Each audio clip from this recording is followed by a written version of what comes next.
ព្រះអាទិត្យរះជាពន្លឺមាសកាត់តាមវាំងនន់ស្ដើងចូលក្នុងបន្ទប់របស់រានីពន្លឺនោះបានបំភ្លឺផ្ទៃមុខនាងដែលមើលទៅស្ងប់ស្ងាត់ប៉ុន្តែពោរពេញដោយការភ័យខ្លាច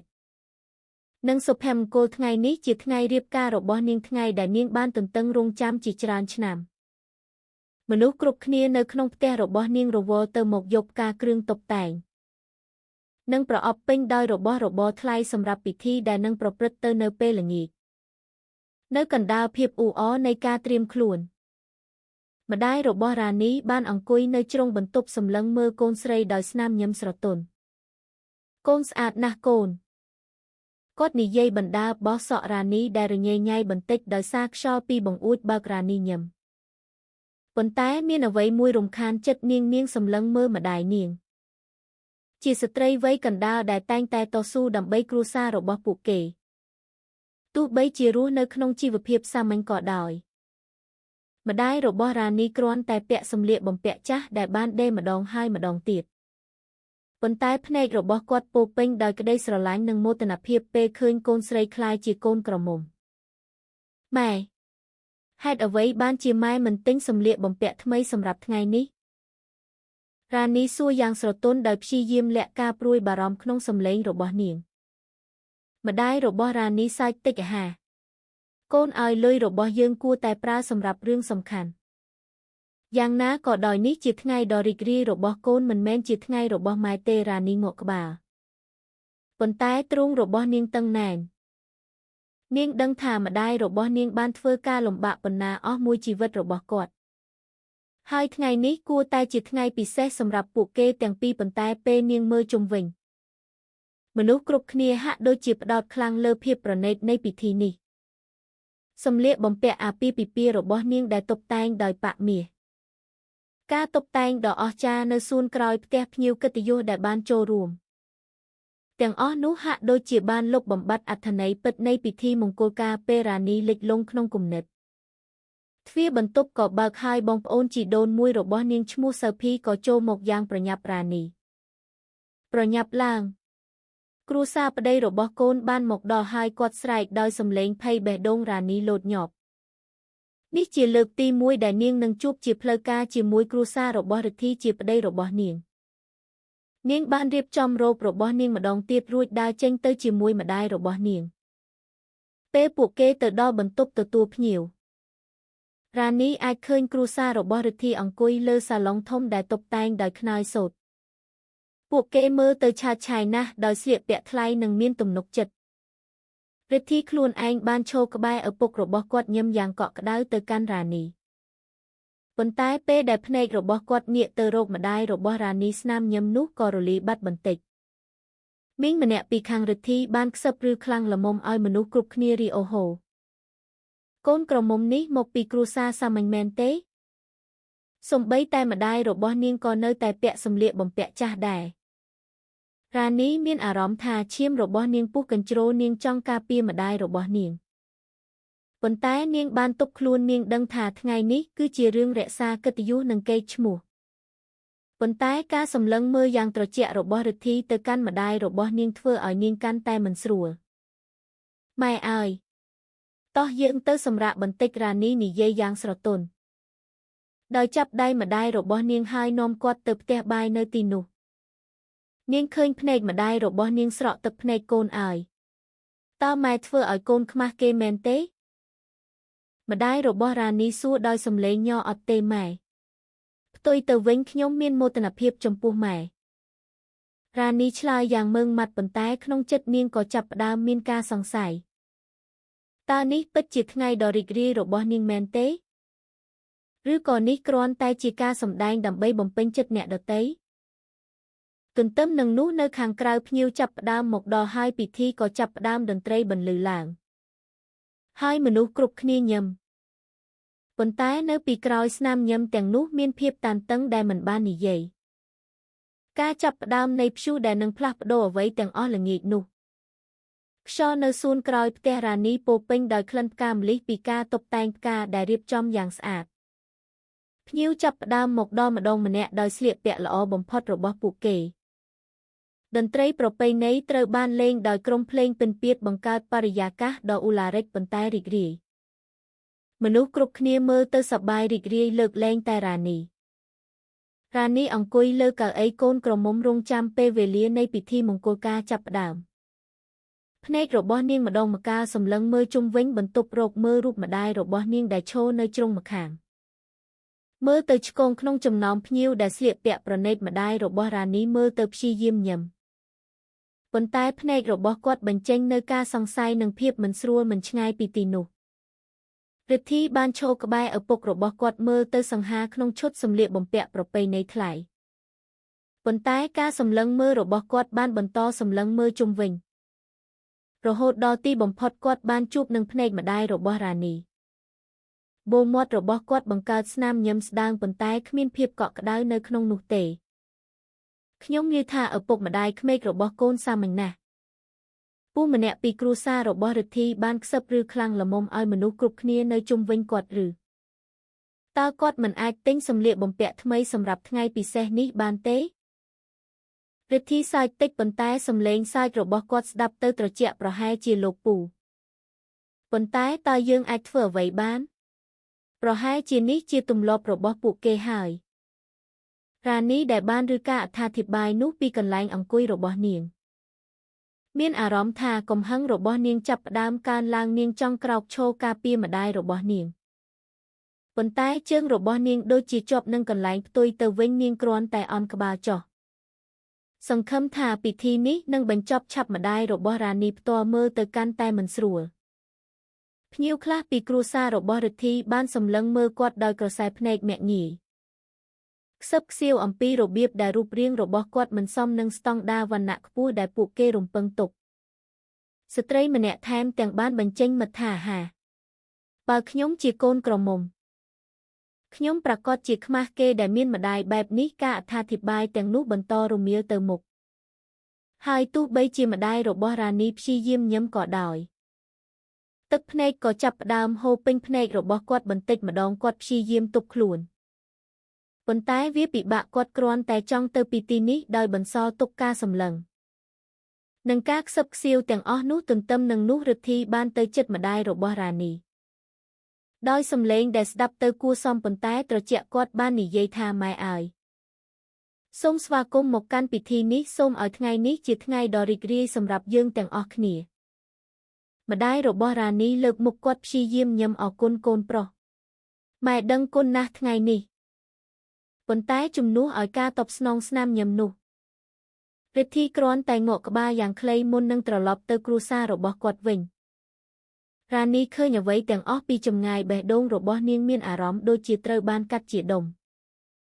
តើបុរសដែលនឹងក្លាយជាប្តីរបស់នាងអាចមិនគោរពម្ដាយរបស់នាងយ៉ាងណាតើនេះជាសញ្ញាអាក្រក់ឬបន្ទាប់ពីមួយរយៈពេលពិធីផ្លូវការក៏ចាប់ផ្ដើមភ្ញៀវចាប់ផ្ដើមអង្គុយនៅកន្លែងរបស់ពួកគេហើយរ៉ានីត្រូវបានគេហៅឲ្យឡើងទៅលើឆាកពេលនាងដើរកាត់ម្ដាយរបស់នាងមានអារម្មណ៍ថាដៃម្ដាយរបស់នាងប៉ះដៃនាងមួយផ្លែតវាជាការប៉ះទន់ភ្លន់ពោពេញដោយការគាំទ្រប៉ុន្តែក៏ពោពេញដោយភាពសោកសៅដែរកុំបារម្ភអីម៉ែរ៉ានីខ្សឹបយ៉ាងស្រទន់គ្រប់យ៉ាងនឹងល្អប្រសើរប៉ុន្តែក្នុងចិត្តនាងមិនប្រកាសថាមានអ្វីខុសនៅថ្ងៃនេះទេមានអ្វីមួយដែលមិនស្របនឹងអ្វីដែលនាងបានស្រមៃអំពីពិធីមង្គលការសម្លឹងមើលយ៉ាងត្រជាក់របស់រិទ្ធីទៅកាន់ម្ដាយរបស់នាងនៅតែបន្តលងបន្លាចក្នុងចិត្តនាងដូចជាស្រមោលងឹតដែលមិនអាចបាត់បង់បាននៅកណ្ដាលពិធីមង្គលការបរិយាកាសកាន់តែតានតឹងពេលរិទ្ធីប្រកាសពាក្យសច្ចាអាពាហ៍ពិពាហ៍រ៉ានីមានអារម្មណ៍ថាមានគម្លាតធំរវាងពួកគេពាក្យសច្ចាទាំងនោះស្ដាប់ទៅទេគ្មានអារម្មណ៍ឬភាពកក់ក្ដៅនាងចាប់ផ្ដើមឆ្ងល់ថាតើនាងពិតជាបានធ្វើការសម្រេចចិត្តត្រឹមត្រូវមែនទេហើយនៅពេលដែលពិធីបន្តទៅវគ្គថតរូបជាមួយគ្រួសារជម្លោះក៏កាន់តែដល់កម្រិតកំពូលមីងម្នាក់ពីគ្រួសាររបស់រិទ្ធីដោយចេតនាបានសុំឲ្យម្ដាយរបស់រ៉ានីមិនចូលរួមថតរូបព្រោះរូបរាងរបស់គាត់មិនសមរម្យរ៉ានីលែងអាចទប់កំហឹងរបស់នាងបានទៀតហើយហេតុអ្វីបានជាម៉ែមិនអាចចូលរួមបាននាងសួរដោយសំឡេងមើងម៉ាត់សម្លឹងត្រង់ទៅកាន់មីងនោះភ្ញាក់ផ្អើលប៉ុន្តែបន្ទាប់មកឆ្លើយដោយសំឡេងមើលងាយថាក្មួយអើយនេះគឺដើម្បីភាពស្រស់ស្អាតនៃរូបថត យើងត្រូវរក្សាកិត្តិយសគ្រួសារកិត្តិយសគ្រួសារអីរ៉ានីស្ទើរតែស្រែកថានេះជាថ្ងៃដ៏រីករាយរបស់ខ្ញុំហើយម៉ែគឺជាផ្នែកដ៏សំខាន់បំផុតនៃជីវិតខ្ញុំបើគ្មានម៉ែនៅទីនេះតើវាមានន័យយ៉ាងណាបរិយាកាសស្រាប់តែស្ងាត់ឈឹងភ្នែកគ្រប់គ្នាសម្លឹងមករ៉ានីដែលឥឡូវឈរខ្លួនញ័រដោយសារកំហឹងនាងសម្លឹងមើលរិទ្ធីសង្ឃឹមថាបុរសនោះនឹងការពារម្ដាយរបស់នាងប៉ុន្តែរិទ្ធីគ្រាន់តែស្ងៀមមិននិយាយអ្វីទាំងអស់នោះជាចំណុចរបត់រ៉ានីបានឃើញការពិតដែលនាងបានមិនអើពើជាយូរមកហើយពិធីមង្គលការនេះមិនមែនជារឿងស្នេហាឬសុភមង្គលទេវាជារឿងឋានៈកិត្តិយសនិងភាពអាត្មានិយមហើយនាងមិនចង់បន្តវាទៀតទេបរិយាកាសនៅសួនក្រោយផ្ទះរ៉ានីស្រាប់តែស្ងាត់ឈឹងភ្ញៀវគ្រប់គ្នាសម្លឹងមើលនាងដោយភ្នែកធំមិនជឿនឹងអ្វីដែលពួកគេទើបតែបានឮរ៉ានីឈរត្រង់ទ្រូងរបស់នាងឡើងចុះដោយសារកំហឹងដែលកើនឡើងដល់កំពូលនាងមានអារម្មណ៍ដូចជាមានភ្លើងឆេះនៅក្នុងខ្លួននាងដុតបំផ្លាញការសង្ស័យនិងការភ័យខ្លាចទាំងអស់ដែលនាងបានលាក់ទុកជាយូរមកហើយម៉ែគឺជាផ្នែកដ៏សំខាន់បំផុតនៃជីវិតខ្ញុំរ៉ានីនិយាយម្ដងទៀតដោយសំឡេងម៉ឺងម៉ាត់លើកនេះបន្លឺឡើងក្នុងចំណោមភ្ញៀវបើគ្មានម៉ែខ្ញុំនឹងមិននៅទីនេះថ្ងៃនេះទេបើអ្នករាល់គ្នាមិនអាចគោរពគាត់ខ្ញុំនឹងមិនបន្តរឿងនេះទេពាក្យទាំងនោះស្ដាប់ទៅដូចជាការផ្ទុះគ្រាប់បែកនៅកណ្ដាលពិធីដែលគួរតែពោពេញដោយសុភមង្គលភ្ញៀវបានខ្សឹបខ្សៀវគ្នាខ្លះមើលទៅភ្ញាក់ផ្អើលខណៈខ្លះទៀតព្យាយាមបន្ធូរអារម្មណ៍ប៉ុន្តែរ៉ានីលែងខ្វល់ទៀតហើយភ្នែករបស់នាងសម្លឹងទៅរិទ្ធីដែលនៅតែឈរស្ងៀមដោយគ្មានអារម្មណ៍រិទ្ធីរ៉ានីហៅដោយសំឡេងត្រជាក់តើអ្នកគិតយ៉ាងណាអំពីរឿងទាំងអស់នេះតើអ្នកយល់ស្របជាមួយគ្រួសាររបស់អ្នកទេរិទ្ធីទីបំផុតបានបើកមាត់ប៉ុន្តែសំឡេងរបស់គាត់ស្ដាប់ទៅស្ទាក់ស្ទើររ៉ានីស្ងប់ស្ងាត់ទៅប្រហែលជាយើងអាចពិភាក្សារឿងនេះពេលក្រោយអត់ទេរ៉ានីកាត់យ៉ាងម៉ឺងម៉ាត់ខ្ញុំមិនចង់រង់ចាំទេឆ្លើយខ្ញុំឥឡូវនេះតើអ្នកក៏មានអារម្មណ៍ខ្មាស់ដែលមានម្ដាយបែបនេះដែរឬរិទ្ធីស្ងាត់ឈឹងការសម្លឹងមើលរបស់គាត់បានងាករវាងរ៉ានីនិងម្ដាយរបស់នាងដូចជាគាត់កំពុងរកចម្លើយដែលត្រឹមត្រូវប៉ុន្តែការផ្អាកដ៏យូររបស់គាត់គ្រាន់តែធ្វើឲ្យរ៉ានីកាន់តែជឿជាក់ថានាងបានធ្វើការសម្រេចចិត្តត្រឹមត្រូវល្អហើយរ៉ានីនិយាយសំឡេងរបស់នាងញ័រប៉ុន្តែពោពេញដោយជំនឿបើដូច្នេះខ្ញុំនឹងមិនបន្តពិធីមង្គលការនេះទៀតទេនាងបានដោះកន្សែងរុំក្បាលកូនក្រមុំរបស់នាងហើយដាក់វាលើកៅអីឆាកជំហានរបស់នាងរឹងមាំពេលនាងដើរទៅរកម្ដាយរបស់នាងដែលឈរនៅជ្រុងបន្ទប់ទឹកភ្នែកហូរចុះលើថ្ពាល់របស់នាងដោយមិនស្ទាក់ស្ទើររ៉ានីបានចាប់ដៃម្ដាយរបស់នាងតោះម៉ែគាត់និយាយយ៉ាងស្រទន់យើងត្រឡប់ទៅផ្ទះវិញម្ដាយរបស់រ៉ានីសម្លឹងមើលកូនស្រីដោយភ្នែកស្រក់ទឹកភ្នែករវាងមោទនភាពនិងការស្ដាយក្រោយកូនអើយតើនេះជាការសម្រេចចិត្តរបស់កូនមែនទេកូនប្រាកដទេរ៉ានីងក់ក្បាលបាត់ម៉ែខ្ញុំនឹងមិនអនុញ្ញាតឲ្យនរណាម្នាក់ប្រមាថម៉ែឡើយស្នេហានិងសេចក្តីថ្លៃថ្នូរសំខាន់ជាងភាពប្រណីតទាំងអស់នេះពេលពួកគេដើរកាត់ភ្ញៀវការខ្សឹបខ្សៀវក៏ចាប់ផ្ដើមម្ដងទៀតអ្នកខ្លះមើលទៅខឹងខណៈខ្លះទៀតមើលទៅអាណិតគ្រួសាររបស់រិទ្ធីព្យាយាមបញ្ឈប់ជំហានរបស់ពួកគេប៉ុន្តែរ៉ានីមិនបានផ្ដល់ឱកាសឲ្យពួកគេនិយាយទេនាងបន្តដើរចេញពីភាពរញ៉េញ៉ៃទាំងអស់នៅពីក្រោយនាងនៅខាងក្រៅខ្លោងទ្វារខ្យល់មានអារម្មណ៍ស្រស់ថ្លាជាងបរិយាកាសតានតឹងនៅក្នុងផ្ទះរ៉ានីនិងម្ដាយរបស់នាងបានដើរយឺតក្រោមមេឃពេលល្ងាចដែលចាប់ផ្ដើមក្រហមគ្មានពាក្យអ្វីត្រូវបាននិយាយឡើយប៉ុន្តែភាពស្ងៀមស្ងាត់រវាងពួកគេពោពេញដោយភាពកក់ក្ដៅនិងការយល់ដឹងបន្ទាប់ពីមួយរយៈពេលម្ដាយរបស់រ៉ានីទីបំផុតបាននិយាយថាកូនអើយតើកូនមិនស្ដាយក្រោយទេនេះជាថ្ងៃដ៏ធំមួយក្នុងជីវិតរបស់កូនរ៉ានីញឹមស្ដាងអត់ទេម៉ែខ្ញុំមិនស្ដាយក្រោយទេថ្ងៃនេះខ្ញុំជ្រើសរើសស្នេហានិងសេចក្តីថ្លៃថ្នូរ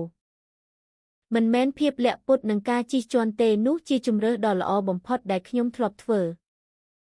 ពួកគេបន្តដំណើរទៅផ្ទះតូចរបស់ពួកគេនៅជាយភូមិក្នុងចិត្តរបស់នាងរ៉ានីដឹងថាការសម្រេចចិត្តរបស់នាងនឹងនាំមកនូវផលវិបាកជាច្រើន ប៉ុន្តែនាងមានអារម្មណ៍ធូរស្រាលជាលើកដំបូងក្នុងជីវិតរបស់នាងមានអារម្មណ៍សេរីពីសម្ពាធសង្គមសេរីពីក្តីសង្ឃឹមទេនិងសេរីក្នុងការរស់នៅតាមតម្លៃដែលនាងប្រកាន់ខ្ជាប់ទន្ទឹមនឹងនោះនៅសួនក្រោយផ្ទះរ៉ានីភាពវឹកវរនៅតែបន្តគ្រួសាររបស់រិទ្ធីបានស្ដីបន្ទោសគ្នាទៅវិញទៅមកចំពោះអ្វីដែលបានកើតឡើងរិទ្ធីខ្លួនឯងបានឈរនៅកណ្ដាលហ្វូងមនុស្សមុខរបស់គាត់ពោពេញដោយការស្ដាយក្រោយគាត់បានដឹងថាគាត់បានបាត់បង់ស្ត្រីដែលស្មោះត្រង់និងក្លាហានស្ត្រីដែលគួរតែជាផ្នែកមួយនៃជីវិតរបស់គាត់ប៉ុន្តែសម្រាប់រ៉ានី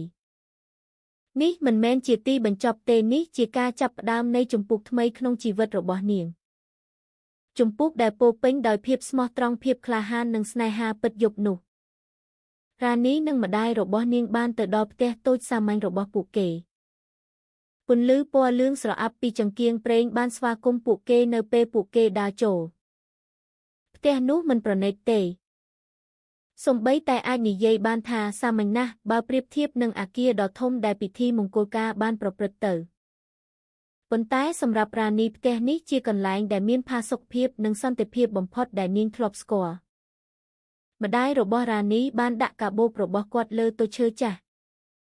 រួចអង្គុយលើកៅអីឫស្សីដែលចាប់ផ្ដើមទ្រុឌទ្រោមមុខរបស់គាត់មើលទៅហត់នឿយប៉ុន្តែភ្នែករបស់គាត់បញ្ចេញនូវមោទនភាពកូនឲ្យគាត់និយាយយ៉ាងស្រទន់ម៉ែមិនដែលគិតថាកូននឹងធ្វើរឿងបែបនេះដើម្បីម៉ែទេរ៉ានីញឹមតិចនាងអង្គុយក្បែរម្ដាយរបស់នាងកាន់ដៃគាត់យ៉ាងណែនម៉ែខ្ញុំគ្រាន់តែចង់រស់នៅក្នុងរបៀបដែលធ្វើឲ្យយើងសប្បាយរីករាយមិនមែនក្នុងរបៀបដែលធ្វើឲ្យយើងមានអារម្មណ៍អាម៉ាស់ឬត្រូវបានមើលងាយទេប៉ុន្តែទោះបីជាពាក្យទាំងនោះស្ដាប់ទៅម៉ឺងម៉ាត់ក៏ដោយក៏មានអារម្មណ៍ទេដែលលងបន្លាចចិត្តរបស់នាងទើបតែបានបោះបង់ចោលថ្ងៃដែលគួរតែជាថ្ងៃដ៏ស្រស់ស្អាតបំផុតក្នុងជីវិតរបស់នាងក្តីសុបិនកាលពីកុមារភាពរបស់នាងអំពីពិធីមង្គលការដ៏ល្អឥតខ្ចោះបានបាក់បែកក្នុងមួយប៉ព្រិចភ្នែកប៉ុន្តែក្នុងពេលតែមួយនាងមានអារម្មណ៍ធូរស្រាលដែលបានជ្រើសរើសផ្លូវត្រូវទោះបីជាផ្លូវនោះពោពេញដោយឧបសគ្គក៏ដោយ2-3ថ្ងៃក្រោយមកដំណឹងអំពីការសម្រេចចិត្តរបស់រ៉ានីបានចាប់ផ្ដើមរីករាលដាលពាសពេញភូមិមានអ្នកខ្លះសរសើរនាងថាជាស្ត្រីក្លាហានដែលឈរត្រង់ដើម្បីសេចក្តីថ្លៃថ្នូរគ្រួសាររបស់នាងប៉ុន្តែក៏មានអ្នកខ្លះរិះគន់នាងថាជាស្ត្រីរឹងរូសដែលបោះបង់ឱកាសមាសដើម្បីរស់នៅក្នុងភាពប្រណីតកូនគួរតែដឹងគុណដែលបានប្តីពីគ្រួសារអ្នកមានអ្នកជិតខាងម្នាក់និយាយទៅកាន់រ៉ានីពេលនាងកំពុងបោកគក់នៅអណ្ដូងឥឡូវកូនត្រូវរស់នៅលំបាកទៀតហើយរ៉ានីគ្រាន់តែញឹមស្ដាងម៉ែឲ្យសុភមង្គលមិនត្រូវបានវាស់ដោយភាពអ្នកមានប៉ុន្មានទេសម្រាប់ខ្ញុំសុភមង្គលគឺពេលខ្ញុំអាចនៅជាមួយមនុស្សដែលខ្ញុំស្រឡាញ់ដោយមិនចាំបាច់មានអារម្មណ៍ខ្មាស់គេឬត្រូវបានមើលងាយអ្នកជិតខាងនោះមកក្បាលប៉ុន្តែមិនបានបញ្ចេញមិត្តអ្វីទៀតទេរ៉ានីដឹងថាមិនមែនមនុស្សគ្រប់គ្នានឹងយល់ពីជម្រើសរបស់នាងទេប៉ុន្តែនាងមិនខ្វល់ទេអ្វីដែលសំខាន់សម្រាប់នាងគឺនាងអាចគេងលក់ស្កប់ស្កល់រៀងរាល់យប់ដោយគ្មានបន្ទុកនៃការស្ដាយក្រោយឬការសោកស្ដាយជីវិតសាមញ្ញមិនមែនជារឿងងាយស្រួលនោះទេជាពិសេសសម្រាប់រ៉ានីដែលពីមុនធ្លាប់រស់នៅក្នុងជីវភាពដែលមានផាសុកភាពបន្តិចបន្ទាប់ពីបោះបង់ពិធីមង្គលការនាងត្រូវតែត្រឡប់ទៅធ្វើការលំបាកដើម្បីជួយម្ដាយរបស់នាងបំពេញតម្រូវការប្រចាំថ្ងៃពួកគេលក់បន្លែនៅផ្សារប្រពៃណីបោកគក់ឲ្យអ្នកជិតខាងហើយពេលខ្លះទទួលការបញ្ជាដេរពីមនុស្សនៅក្នុងភូមិទោះបីជាការងារនោះនឿយហត់ក៏ដោយរ៉ានីបានរកឃើញសុភមង្គលក្នុងគ្រប់ពេលតូចដែលនាងបានចំណាយពេលជាមួយម្ដាយរបស់នាងពេលពួកគេសើចជាមួយគ្នាពេលចម្អិនអាហារនៅក្នុងផ្ទះបាយតូចរបស់ពួកគេឬពេលពួកគេនិយាយអំពីអតីតកាលក្រោមមេឃពេលយប់ដែលពោពេញដោយផ្កាយរ៉ានីមានអារម្មណ៍ថានេះជាសុភមង្គលពិតប្រាកដគ្មានភាពប្រណីតគ្មានពិធីជប់លៀងធំប៉ុន្តែមានក្តីស្រឡាញ់ដ៏ស្មោះត្រង់និងមិនអាចជំនួសបានប៉ុន្តែទោះបីជានាងព្យាយាមរក្សាភាពរឹងមាំក៏ដោយក៏ពេលខ្លះរ៉ានីមានអារម្មណ៍សង្ស័យនៅកណ្ដាលយប់ដ៏ស្ងាត់ជ្រងពេលម្ដាយរបស់នាងបានគេងលក់នាងតែងតែអង្គុយមុខទ្វារផ្ទះសម្លឹងមើលមេឃងឹតគំនិតរបស់នាងពោពេញដោយសំណួរដែលពិបាកឆ្លើយ តើនាងបានធ្វើការសម្រេចចិត្តត្រឹមត្រូវមែនទេតើជោគវាសនារបស់រិទ្ធីនិងគ្រួសាររបស់គាត់ឥឡូវនេះយ៉ាងណាតើនាងនឹងស្ដាយក្រោយការសម្រេចចិត្តរបស់នាងនៅពេលអនាគតទេប៉ុន្តែរាល់ពេលដែលការសង្ស័យនោះកើតឡើងនាងតែងតែនឹកឃើញការសម្លឹងមើលយ៉ាងត្រជាក់របស់រិទ្ធីទៅកាន់ម្ដាយរបស់នាងការសម្លឹងមើលដែលធ្វើឲ្យនាងជឿជាក់ថានាងមិនអាចបន្តពិធីមង្គលការនោះបានទេនាងដឹងថានាងនឹងមិនអាចរស់នៅយ៉ាងមានសុភមង្គលជាមួយនរណាម្នាក់ដែលមិនគោរពមនុស្សដ៏មានតម្លៃបំផុតក្នុងជីវិតរបស់នាងឡើយម្យ៉ាងវិញទៀតដំណឹងអំពីការដួលរលំនៃគ្រួសាររបស់រិទ្ធីបានចាប់ផ្ដើមរីករាលដាលអាជីវកម្មគ្រួសាររបស់ពួកគេដែលពីមុនមើលទៅភ្លឺចែងចាំងនោះត្រូវបានគេរកឃើញថាកំពុងជួបវិបត្តិដ៏ធំមនុស្សចាប់ផ្ដើមនិយាយអំពីបំណុលដែលជំពាក់គ្នានឹងគម្រោងដែលបរាជ័យដែលធ្វើឲ្យកេរ្តិ៍ឈ្មោះរបស់ពួកគេត្រូវបានបំផ្លាញរិទ្ធីខ្លួនឯងមើលទៅកាន់តែក្រៀមក្រំគាត់តែងតែត្រូវបានគេឃើញដើរតែម្នាក់ឯងនៅពេលព្រឹកមុខរបស់គាត់ពោពេញដោយការស្ដាយក្រោយគាត់បានដឹងថាអាកប្បកិរិយាឆ្មើងឆ្មៃនិងអំនួតរបស់គាត់បាននាំមកនូវគ្រោះថ្នាក់ដល់គ្រួសាររបស់គាត់ហើយអ្វីដែលឈឺចាប់បំផុតសម្រាប់គាត់គឺការពិតដែលគាត់បានបាត់បង់រ៉ានីស្ត្រីដែលគួរតែជាដៃគូជីវិតរបស់គាត់ប៉ុន្តែសម្រាប់រ៉ានីរឿងទាំងអស់នោះលែងសំខាន់ទៀតហើយនាងបានជ្រើសរើសផ្លូវផ្ទាល់ខ្លួនរបស់នាងជាផ្លូវដែលពោរពេញដោយភាពស្មោះត្រង់និងភាពក្លាហានទោះបីជាពិភពលោកនៅខាងក្រៅបន្តផ្លាស់ប្ដូរក៏ដោយក៏នាងនៅតែប្រកាន់ខ្ជាប់នូវគោលការណ៍របស់នាងសម្រាប់នាងសុភមង្គលពិតប្រាកដមិនបានមកពីឋានៈសង្គមឬភាពប្រណីតនោះទេប៉ុន្តែមកពីក្តីស្រឡាញ់និងការគាំទ្រដែលនាងបានរកឃើញនៅក្នុងផ្ទះតូចរបស់នាងជាមួយម្ដាយរបស់នាង2-3 សប្តាហ៍បន្ទាប់ពីហេតុការណ៍នៅថ្ងៃរៀបការដំណឹងអំពីការដួលរលំនៃគ្រួសាររបស់រិទ្ធីបានចាប់ផ្ដើមឬកាន់តែច្បាស់អាជីវកម្មធំដែលជាសសរស្តម្ភរបស់គ្រួសារពួកគេអស់ជាយូរមកហើយត្រូវបានគេរកឃើញថាកំពុងជួបវិបត្តិដែលមិនអាចជៀសផុតបានគម្រោងមហិច្ឆតាដែលផ្ដួចផ្ដើមដោយឪពុករបស់រិទ្ធីបានបរាជ័យទាំងស្រុងដោយសារបំណុលដែលជំពាក់គ្នានឹងការគ្រប់គ្រងមិនល្អទ្រព្យសម្បត្តិគ្រួសារត្រូវបានលក់ដេញថ្លៃម្ដងមួយដើម្បីទូទាត់ការខាតបង់នៅក្នុងភូមិមនុស្សចាប់ផ្ដើមនិយាយអំពីវាដោយសំឡេងអាណិតផងនិងពេញចិត្តផងប្រហែលជាភាពប្រណីតទាំងអស់នោះគ្រាន់តែជាការបិទបាំងអ្នកជិតខាងម្នាក់និយាយទៅកាន់រ៉ានីពេលពួកគេជួបគ្នានៅផ្សារគ្រួសាររិទ្ធីឥឡូវនេះពិតជាដួលរលំហើយពួកគេថែមទាំងត្រូវលក់ផ្ទះធំរបស់ពួកគេទៀតផងរ៉ានីស្ដាប់រឿងនោះដោយគ្មានការបញ្ចេញមិត្តហួសហេតុឡើយនាងមិនមានអារម្មណ៍រីករាយឬមានកំហុសចំពោះអ្វីដែលបានកើតឡើងចំពោះគ្រួសាររបស់រិទ្ធីសម្រាប់នាងការដួលរលំរបស់ពួកគេគឺជាផលវិបាក logical នៃអាកប្បកិរិយាឆ្មើងឆ្មៃនិងភាពលោភលន់ដែលពួកគេបានបង្ហាញអស់ជាយូរមកហើយ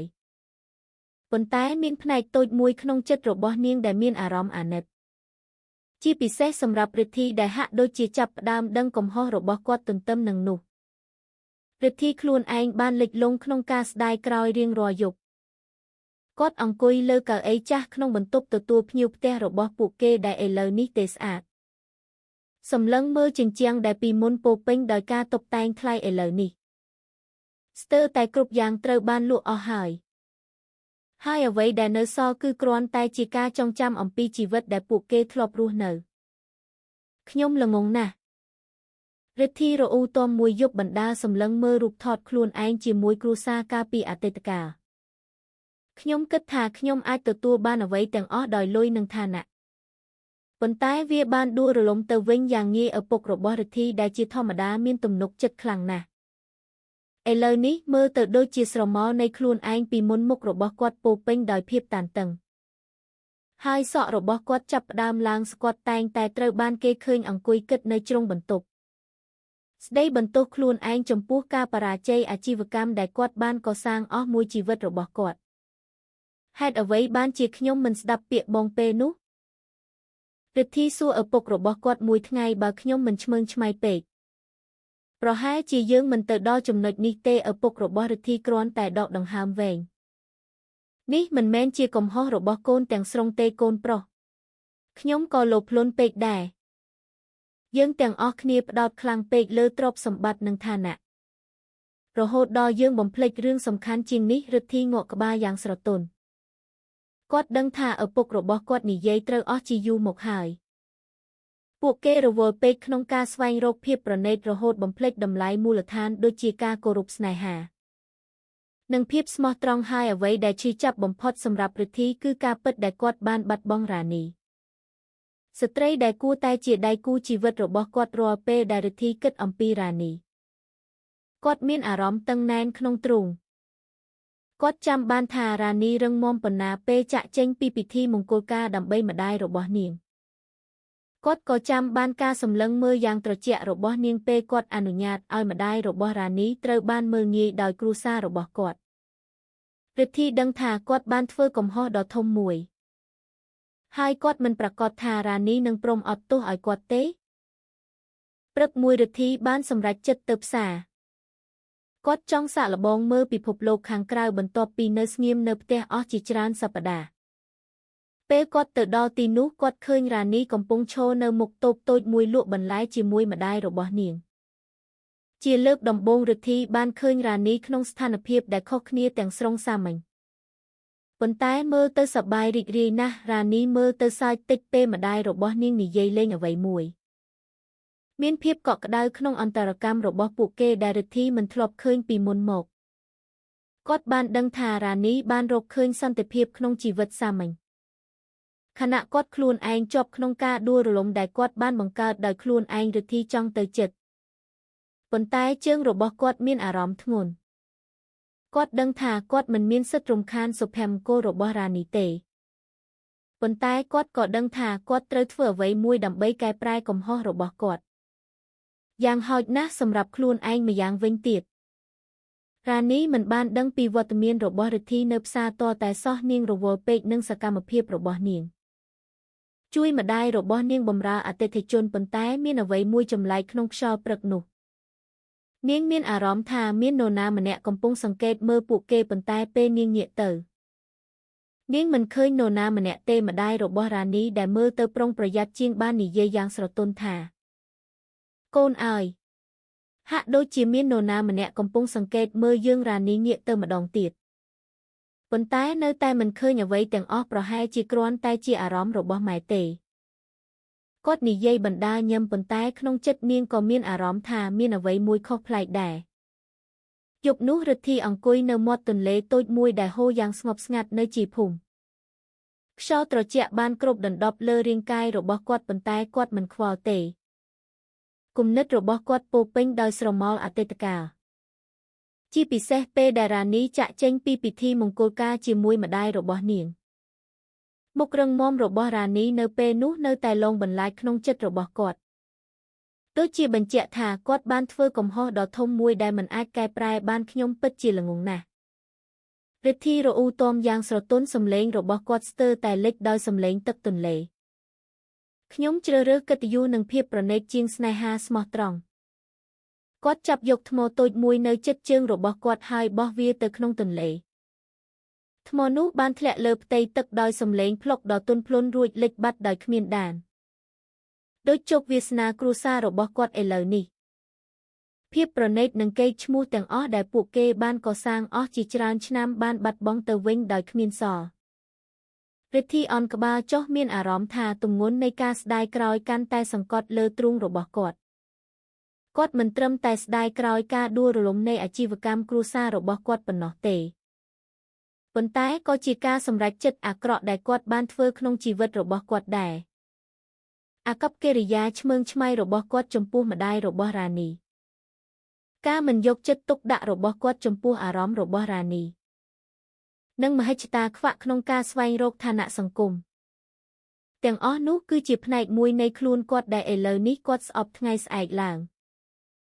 រិទ្ធីបានសម្រេចចិត្តធ្វើអ្វីមួយដែលគាត់មិនធ្លាប់បានធ្វើពីមុនមកគាត់នឹងទៅរករ៉ានីហើយសុំទោសដោយផ្ទាល់គាត់ដឹងថានេះមិនមែនជារឿងងាយស្រួលនោះទេជាពិសេសបន្ទាប់ពីអ្វីទាំងអស់ដែលបានកើតឡើងប៉ុន្តែគាត់មានអារម្មណ៍ថាគាត់ត្រូវតែព្យាយាមយ៉ាងហោចណាស់ក៏ដើម្បីលាងជម្រះកំហុសរបស់គាត់ចំពោះម្ដាយរបស់រ៉ានី និងបង្ហាញថាគាត់បានផ្លាស់ប្ដូរហើយដោយស្លៀកពាក់សាមញ្ញដែលគាត់បានខ្ចីពីបងប្អូនរបស់គាត់រិទ្ធីបានដើរទៅរកផ្ទះតូចរបស់រ៉ានីបេះដូងរបស់គាត់លោតញាប់រវាងក្តីសង្ឃឹមនិងការភ័យខ្លាចតើរ៉ានីនឹងព្រមស្ដាប់គាត់ទេឬក៏នាងនឹងបដិសេធគាត់ដោយគ្មានមេត្តាពេលគាត់ទៅដល់មុខទ្វារផ្ទះរ៉ានីគាត់បានគោះយ៉ាងស្រទន់មួយសន្ទុះក្រោយមុខទ្វារក៏បើកហើយម្ដាយរបស់រ៉ានីដែលឈរនៅពីក្រោយវាមើលទៅភ្ញាក់ផ្អើលពេលឃើញការមកដល់របស់គាត់សួស្ដីពេលព្រឹកម៉ែរិទ្ធីនិយាយដោយសំឡេងគោរពសំឡេងរបស់គាត់ស្ដាប់ទៅទាបជាងធម្មតាតើខ្ញុំអាចនិយាយជាមួយរ៉ានីបានទេម្ដាយរបស់រ៉ានីសម្លឹងមើលគាត់ដោយការបញ្ចេញមិត្តចម្រុះរវាងការសង្ស័យនិងការអាណិតគាត់មិនបាននិយាយអ្វីទាំងអស់ប៉ុន្តែងក់ក្បាលយ៉ាងស្រទន់រួចហៅរ៉ានីពីក្នុងផ្ទះរ៉ានីចេញមកមួយសន្ទុះក្រោយមកមុខរបស់នាងពោពេញដោយការភ័ន្តច្រឡំពេលឃើញរិទ្ធីឈរនៅមុខទ្វារមានរឿងអីនាងសួរដោយសំឡេងរាបស្មើដោយមិនលាក់បាំងភាពត្រជាក់របស់នាងរ៉ានីខ្ញុំចង់សុំទោសរិទ្ធីនិយាយយ៉ាងលឿនសំឡេងរបស់គាត់ញ័រដោយសារអារម្មណ៍ខ្ញុំដឹងថាខ្ញុំបានធ្វើកំហុសជាច្រើនជាពិសេសនៅថ្ងៃរៀបការរបស់យើងខ្ញុំមិនបានគោរពម្ដាយរបស់អ្នកទេហើយខ្ញុំមិនបានយកចិត្តទុកដាក់ចំពោះអារម្មណ៍របស់អ្នកទេខ្ញុំពិតជាស្ដាយក្រោយណាស់រ៉ានីស្ងាត់ឈឹងប៉ុន្មានវិនាទីភ្នែករបស់នាងសម្លឹងមើលរិទ្ធីយ៉ាងខ្លាំងនាងអាចឃើញថារិទ្ធីមើលទៅខុសពីបុរសឆ្មើងឆ្មៃដែលនាងធ្លាប់ស្គាល់ពីមុនមកមានភាពរៀបទៀបក្នុងការសម្លឹងមើលរបស់គាត់អ្វីមួយដែលនាងមិនធ្លាប់ឃើញពីមុនមកហេតុអ្វីបានជាឥឡូវនេះរ៉ានីសួរទីបំផុតសំឡេងរបស់នាងនៅតែត្រជាក់ប៉ុន្តែពោពេញដោយសំណួរហេតុអ្វីបានជាបងទើបតែមកឥឡូវនេះបន្ទាប់ពីអ្វីទាំងអស់បានដួលរលំរិទ្ធីអន់ក្បាលចុះមិនអាចសម្លឹងមើលភ្នែកនាងបានព្រោះខ្ញុំទើបតែដឹងថាខ្ញុំល្ងងប៉ុណ្ណាគាត់ឆ្លើយយ៉ាងស្រទន់ខ្ញុំបានបាត់បង់អ្វីទាំងអស់គ្រួសារទ្រព្យសម្បត្តិសូម្បីតែខ្លួនឯងហើយអ្វីដែលឈឺចាប់បំផុតគឺខ្ញុំបានបាត់បង់អ្នកស្ត្រីដែលគួរតែជាដៃគូជីវិតរបស់ខ្ញុំរ៉ានីស្ងាត់ឈឹងម្ដងទៀតនាងមិនអាចបដិសេធបានថាមានផ្នែកមួយក្នុងខ្លួននាងដែលមានអារម្មណ៍ធូរស្រាលពេលបានឮការស្ដាយក្រោយរបស់រិទ្ធីប៉ុន្តែនាងក៏ដឹងថាពាក្យសុំទោសមិនគ្រប់គ្រាន់ដើម្បីផ្លាស់ប្ដូរអ្វីដែលបានកើតឡើងនោះទេពាក្យសុំទោសរបស់បងនឹងមិនអាចយកពេលវេលាដែលបាត់បង់មកវិញបានទេរ៉ានីនិយាយទីបំផុតសំឡេងរបស់នាងមើងម៉ាត់ប៉ុន្តែមិនខឹងខ្ញុំបានជ្រើសរើសផ្លូវផ្ទាល់ខ្លួនរបស់ខ្ញុំហើយខ្ញុំសប្បាយរីករាយនឹងជីវិតនេះតើបងពិតជាបានផ្លាស់ប្ដូរឬក៏បងគ្រាន់តែមកទីនេះព្រោះបងបានបាត់បង់អ្វីទាំងអស់សំណួរនោះធ្វើឲ្យរិទ្ធីតក់ស្លុតគាត់មិនអាចឆ្លើយវាបានយ៉ាងងាយស្រួលទេព្រោះគាត់ដឹងថារ៉ានីនិយាយត្រូវគោលបំណងរបស់គាត់ក្នុងការមកទីនេះប្រហែលជាមិនបរិសុទ្ធទាំងស្រុងទេប៉ុន្តែគាត់ក៏ដឹងថាគាត់មិនចង់ត្រឡប់ទៅជាខ្លួនគាត់ពីមុនទៀតទេខ្ញុំមិនដឹងថាខ្ញុំពិតជាបានផ្លាស់ប្ដូរឬអត់ទេរិទ្ធីនិយាយដោយស្មោះត្រង់ប៉ុន្តែខ្ញុំចង់ព្យាយាមខ្ញុំចង់រៀនពីកំហុសរបស់ខ្ញុំហើយក្លាយជាបុរសល្អប្រសើរជាងមុនខ្ញុំគ្រាន់តែចង់ឲ្យអ្នកដឹងថាខ្ញុំស្ដាយក្រោយរ៉ានីដកដង្ហើមវែងនាងសម្លឹងមើលម្ដាយរបស់នាងដែលនៅតែឈរក្បែរទ្វារសម្លឹងមើលរិទ្ធីដោយការពិចារណាល្អហើយរ៉ានីនិយាយទីបំផុតខ្ញុំមិនអាចអត់ទោសឲ្យបងបានយ៉ាងងាយនោះទេប៉ុន្តែខ្ញុំពេញចិត្តនឹងភាពក្លាហានរបស់បងក្នុងការមកទីនេះបើបងពិតជាចង់ផ្លាស់ប្ដូរសូមបង្ហាញវាដោយសកម្មភាពរបស់បងមិនមែនត្រឹមតែពាក្យសម្ដីទេរិទ្ធីងក់ក្បាលមុខរបស់គាត់ពោពេញដោយការដឹងគុណទោះបីជាគាត់ដឹងថានេះមិនមែនជាទីបញ្ចប់នៃដំណើរស្ដាយក្រោយរបស់គាត់ក៏ដោយក៏គាត់សម្លឹងមើលរ៉ានីម្ដងទៀតមុននឹងងាកចេញទៅពីផ្ទះតូចនោះដោយជំហានដែលស្រាលជាងក្នុងផ្ទះរ៉ានីអង្គុយលើកៅអីឫស្សីគិតអំពីអ្វីដែលទើបតែបានកើតឡើងនាងមិនប្រាកដថារិទ្ធីពិតជាបានផ្លាស់ប្ដូរឬអត់នោះទេប៉ុន្តែនាងមានអារម្មណ៍ធូរស្រាលដែលនាងលែងស្អប់បុរសនោះទៀតហើយនាងដឹងថានាងបានធ្វើការសម្រេចចិត្តត្រឹមត្រូវដោយបោះបង់ពិធីមង្គលការនោះហើយនាងនឹងមិនដែលស្ដាយក្រោយឡើយប៉ុន្តែនៅពីក្រោយភាពធូរស្រាលនោះ មានការចង់ដឹងចង់ឬដែលចាប់ផ្ដើមលូតលាស់តើរិទ្ធីពិតជានឹងផ្លាស់ប្ដូរឬអត់ហើយតើគាត់នឹងរកឃើញសន្តិភាពក្នុងដំណើរថ្មីរបស់គាត់ដែរឬទេ2-3 ថ្ងៃបន្ទាប់ពីការទៅលេងរបស់រិទ្ធីជីវិតរបស់រ៉ានីនិងម្ដាយរបស់នាងបានត្រឡប់មកធម្មតាវិញពួកគេក្រោកពីព្រឹកព្រលឹមដើម្បីលក់បន្លែនៅផ្សារបោកគក់សម្លៀកបំពាក់អ្នកជិតខាងនិងបញ្ចប់ការបញ្ជាដេរដែលមកម្ដងហើយម្ដងទៀតប៉ុន្តែមានអ្វីមួយខុសប្លែកពីអារម្មណ៍របស់រ៉ានីគំនិតរបស់នាងតែងតែហោះទៅការសន្ទនាចុងក្រោយរបស់នាងជាមួយរិទ្ធីពាក្យស្ដាយក្រោយរបស់គាត់ការសម្លឹងមើលដែលពោពេញដោយភាពរៀបទៀបនិងការសន្យារបស់គាត់ក្នុងការផ្លាស់ប្ដូរតើកូនប្រកាសជាផ្ដល់ឱកាសឲ្យគាត់ទេម្ដាយរបស់រ៉ានីសួរមួយយប់ពេលពួកគេកំពុងអង្គុយមុខផ្ទះសម្លឹងមើលមេឃដែលពោពេញដោយផ្កាយរ៉ានីលើកស្មាម៉ែខ្ញុំមិនដឹងទេខ្ញុំគ្រាន់តែមានអារម្មណ៍ថាគាត់សមនឹងទទួលបានឱកាសដើម្បីបង្ហាញខ្លួនឯងបើខ្ញុំបដិសេធគាត់ភ្លាមដោយមិនឲ្យពេលវេលាប្រហែលជាខ្ញុំនឹងស្ដាយក្រោយម្ដាយរបស់រ៉ានីញឹមស្ដាងកូនតែងតែមានចិត្តធំណាស់កូនអើយប៉ុន្តែកុំភ្លេចពេលខ្លះមនុស្សមិនដែលផ្លាស់ប្ដូរពិតប្រាកដទេរ៉ានីងក់ក្បាលនាងដឹងថាម្ដាយរបស់នាងនិយាយត្រូវមានហានិភ័យដ៏ធំមួយក្នុងការផ្ដល់ឱកាសទី2ដល់រិទ្ធីប៉ុន្តែផ្នែកមួយនៃខ្លួននាងចង់ឃើញថាតើរិទ្ធីពិតជាអាចក្លាយជាបុរសល្អប្រសើរជាងមុនឬអត់មិនមែនដោយសារនាងនៅតែមានអារម្មណ៍ចំពោះរិទ្ធីនោះទេប៉ុន្តែដោយសារនាងចង់ជឿជាក់ថាមនុស្សអាចរៀនពីកំហុសរបស់ខ្លួនទន្ទឹមនឹងនោះរិទ្ធីបានចាប់ផ្ដើមរស់នៅក្នុងរបៀបដែលខុសគ្នាខ្លាំងពីមុនបន្ទាប់ពីការខ្សែធននៃគ្រួសាររបស់គាត់ត្រូវតែធ្វើការលំបាកដើម្បីរស់នៅគាត់បានចាប់ផ្ដើមធ្វើការជាកម្មករនៅហាងលក់សម្ភារៈសំណង់មួយរបស់អ្នកជិតខាងម្នាក់ការងារនោះនៅឆ្ងាយពីភាពប្រណីតដែលគាត់ធ្លាប់រីករាយពីមុនមកប៉ុន្តែគាត់បានធ្វើវាដោយឧស្សាហ៍ព្យាយាមរៀងរាល់ព្រឹករិទ្ធីក្រោកពីដំណេកមុនថ្ងៃរះស្លៀកពាក់សាមញ្ញដែលបានពាក់អស់ហើយរួចដើរទៅកន្លែងធ្វើការរបស់គាត់នៅទីនោះគាត់ធ្វើការដោយមិនត្អូញត្អែយកអីវ៉ាន់ធ្ងន់សម្អាតឃ្លាំងនិងជួយអតិថិជនមិត្តរួមការងាររបស់គាត់ដំបូងបានមើលងាយគាត់ដោយសារប្រវត្តិគ្រួសារដែលធ្លាប់មានទ្រព្យសម្បត្តិប៉ុន្តែអាកប្បកិរិយារៀបទៀបរបស់រិទ្ធីបានធ្វើឲ្យពួកគេគោរពគាត់បន្តិចម្ដងប៉ុន្តែទោះបីជាគាត់មើលទៅស្ងប់ស្ងាត់ក៏ដោយក៏មានរបួសចាស់ដែលបន្តលងបន្លាចក្នុងចិត្តរបស់គាត់រាល់ពេលដែលគាត់ត្រឡប់ទៅផ្ទះទេដែលពីមុនធំសម្បើមប៉ុន្តែឥឡូវនេះស្ទើរតែគ្មានអ្នករស់នៅនោះគាត់គិតអំពីកំហុសទាំងអស់របស់គាត់ភាពឆ្មើងឆ្មៃរបស់គាត់មហិច្ឆតាខ្វាក់របស់គាត់និងការប្រព្រឹត្តរបស់គាត់ចំពោះរ៉ានីនិងម្ដាយរបស់នាងគាត់បានដឹងថាការដួលរលំនៃគ្រួសាររបស់គាត់មិនមែនត្រឹមតែដោយសារអាជីវកម្មដែលបរាជ័យនោះទេប៉ុន្តែក៏ដោយសារតម្លៃដែលពួកគេប្រកាន់ខ្ជាប់អស់ជាយូរមកហើយដែលរសៀលមួយបន្ទាប់ពីធ្វើការពេញមួយថ្ងៃរិទ្ធីបានអង្គុយនៅមាត់ទន្លេដែលដូចពេលដែលគាត់គិតអំពីរ៉ានីកាលពីប៉ុន្មានសប្តាហ៍មុនលើកនេះគាត់បានយកសៀវភៅចាស់មួយក្បាលដែលគាត់បានរកឃើញនៅក្នុងឃ្លាំងផ្ទះរបស់គាត់សៀវភៅអំពីទស្សនវិជ្ជាជីវិតនិងតម្លៃមនុស្សគាត់បានចាប់ផ្ដើមអានទំព័រម្ដងមួយទំព័រព្យាយាមយល់ពីអត្ថន័យនៃសុភមង្គលពិតប្រាកដនិងរបៀបក្លាយជាមនុស្សល្អប្រសើរជាងមុនដូច្នេះសុភមង្គលមិនបានមកពីវត្ថុនោះទេរិទ្ធីរអ៊ូតមយ៉ាងស្រទន់បណ្ដាលសម្លឹងមើលទឹកទន្លេដែលហូរយ៉ាងស្ងប់ស្ងាត់ប៉ុន្តែពីទំនាក់ទំនងរបស់យើងជាមួយអ្នកដទៃពីក្តីស្រឡាញ់ការគោរពនិងភាពស្មោះត្រង់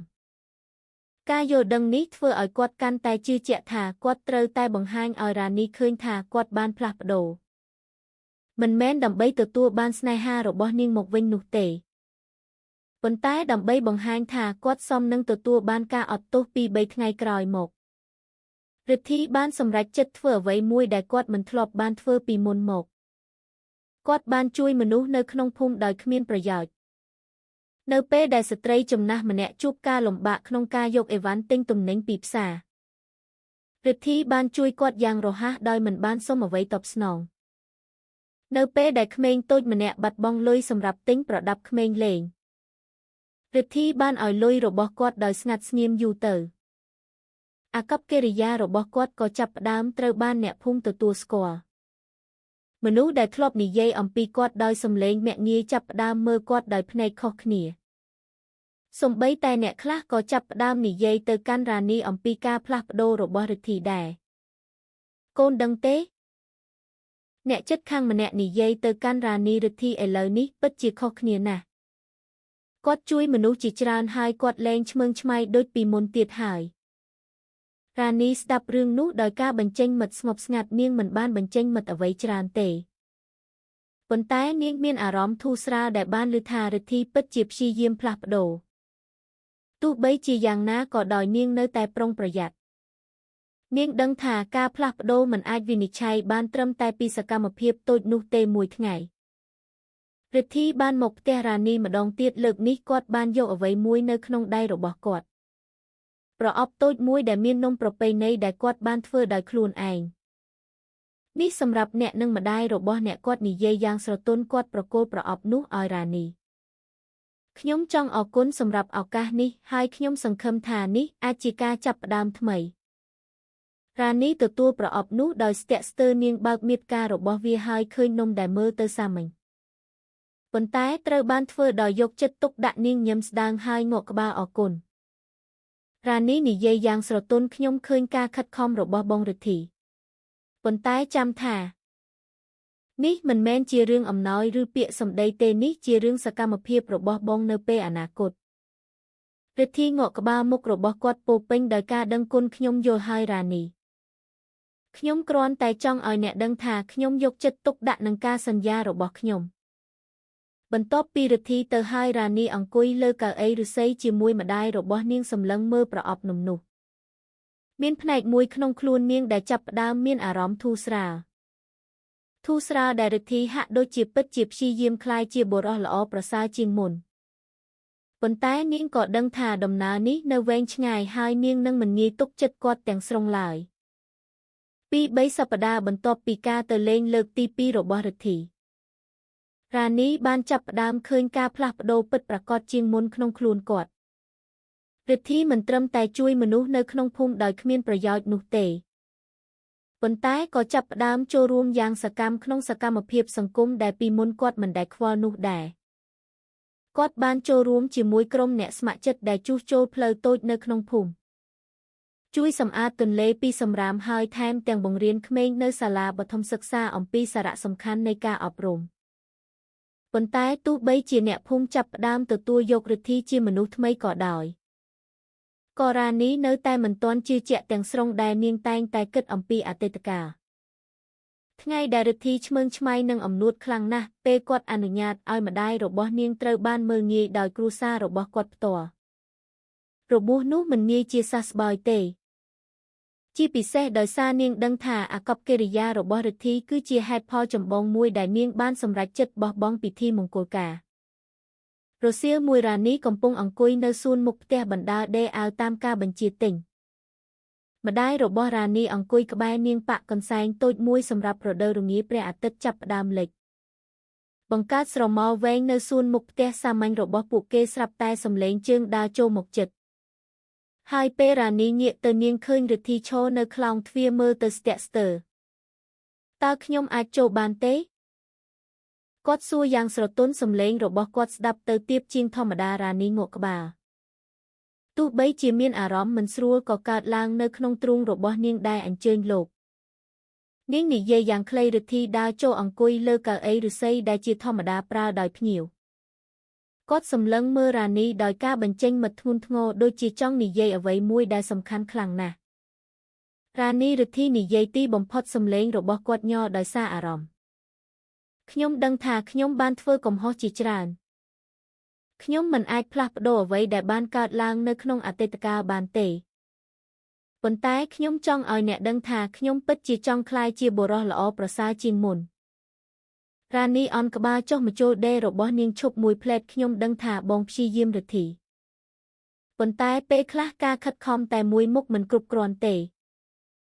មានរបួសដែលត្រូវការពេលវេលាយូរដើម្បីជាសះស្បើយរិទ្ធីងក់ក្បាលភ្នែករបស់គាត់អន់ចុះខ្ញុំយល់ហើយខ្ញុំគ្រាន់តែចង់ឲ្យអ្នកដឹងថាខ្ញុំស្ដាយក្រោយនៅអ្វីទាំងអស់ដែលខ្ញុំបានធ្វើ ខ្ញុំស្ដាយក្រោយព្រោះខ្ញុំមិនអាចគោរពម្ដាយរបស់អ្នកដូចដែលខ្ញុំគួរតែធ្វើនោះទេខ្ញុំស្ដាយក្រោយព្រោះខ្ញុំផ្ដោតខ្លាំងពេកលើឋានៈនិងវត្ថុរហូតដល់ខ្ញុំបំភ្លេចតម្លៃដែលសំខាន់ពិតប្រាកដរ៉ានីដកដង្ហើមវែងនាងអាចឃើញថារិទ្ធីពិតជាស្ដាយក្រោយប៉ុន្តែពាក្យទាំងនោះមិនគ្រប់គ្រាន់ដើម្បីលុបបំបាត់ការឈឺចាប់ដែលនាងមានអស់ជាយូរមកហើយនោះទេអ្នកដឹងទេរិទ្ធីបញ្ហាមិនមែនត្រឹមតែអំពីម្ដាយរបស់ខ្ញុំឬថ្ងៃរៀបការរបស់យើងនោះទេបញ្ហាគឺអំពីថាបងជានរណាពិតប្រាកដបងពីមុនជាបុរសដែលជាប់ចិត្តនឹងភាពប្រណីតនិងឋានៈសង្គមរហូតដល់បងបំភ្លេចអ្វីដែលមានន័យថាជាមនុស្សល្អរិទ្ធីស្ងាត់ឈឹងពាក្យរបស់រ៉ានីដូចជាកាំបិតចាក់បេះដូងរបស់គាត់ដឹងថារ៉ានីនិយាយត្រូវគាត់ពីមុនជាបុរសឆ្មើងឆ្មៃអាត្មានិយមនិងមិនយកចិត្តទុកដាក់ចំពោះអារម្មណ៍អ្នកដទៃប៉ុន្តែគាត់ក៏ដឹងថាគាត់មិនចង់ត្រឡប់ទៅជាបុរសបែបនោះទៀតទេខ្ញុំដឹងថាខ្ញុំល្ងងរិទ្ធីនិយាយយ៉ាងស្រទន់សំឡេងរបស់គាត់ពោពេញដោយការស្ដាយក្រោយប៉ុន្តែខ្ញុំចង់ឲ្យអ្នកដឹងថាខ្ញុំរៀនពីអ្វីទាំងអស់នេះខ្ញុំរៀនថាសុភមង្គលពិតប្រាកដមិនបានមកពីវត្ថុនោះទេប៉ុន្តែពីទំនាក់ទំនងរបស់យើងជាមួយអ្នកដទៃពីក្តីស្រឡាញ់ការគោរពនិងភាពស្មោះត្រង់ខ្ញុំចង់ក្លាយជាបុរសដែលសមនឹងទទួលបានការអត់ទោសរបស់អ្នកទោះបីជាខ្ញុំដឹងថាខ្ញុំប្រហែលជាមិនដែលសមក៏ដោយ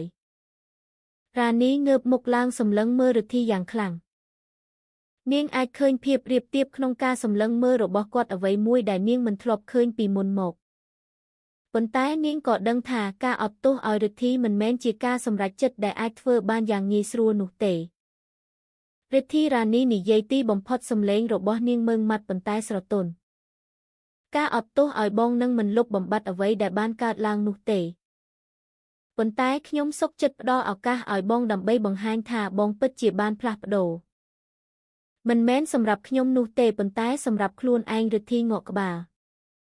មុខរបស់គាត់ពោពេញដោយការដឹងគុណ